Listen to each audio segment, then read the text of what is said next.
107.5 WBLS, your number one source for R&B.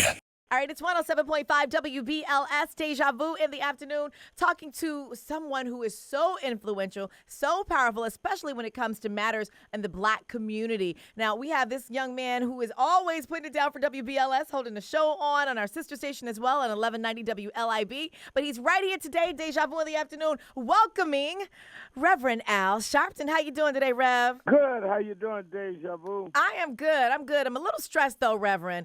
You know, this election is less than a week away, and I don't know. I don't feel that urgency coming from people about getting out to vote. No, I think you should be stressed because we're not feeling the urgency.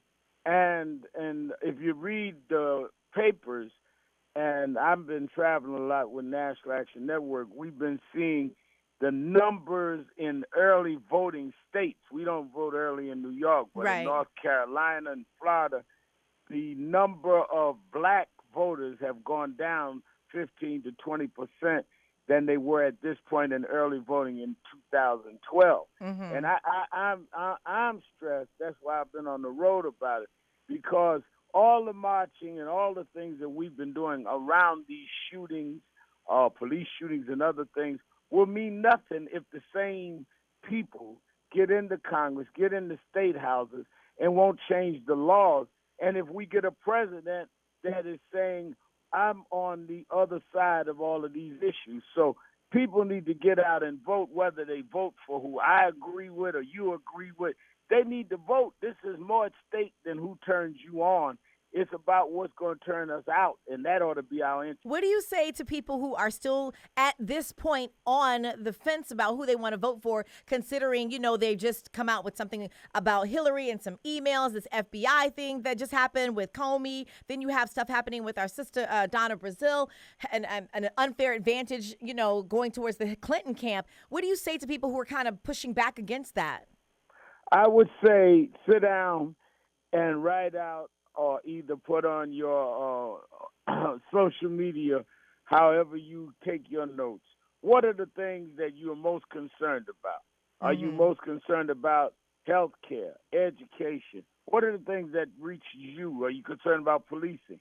And then put down which candidate is the closest to dealing with your interests. And you will find, Deja Vu, when you do that, that a lot of what they got us talking about, emails and all that stuff, have nothing to do with any of that. Right. Because we don't even know what is in the emails. You know, I could see holding some against somebody that we do know. Right. But we don't even know if anything is there or not. When Bill Clinton ran against George Bush Sr., they indicted a guy. And a week after the election, threw the indictment out, said there was nothing to it. So what we do know is our interest. What we do know is what we want. Let's write out what we know we want, know we have. Go by what you do know. Don't let somebody bamboozle you on what if, maybe, shoulda, coulda, woulda happened, and you end up after an election with the wrong people in because we got played. I know that's right. All right, Reverend Al, just a little pop culture question here. I don't know if you heard the latest about rapper Lil Wayne, but everybody's talking about all this drama, how he's distancing himself from Black Lives Matter and everything. What do you feel about that, and how can we spur on our millennials to really get behind Black Lives Matter and see that this is really something that everybody is a part of?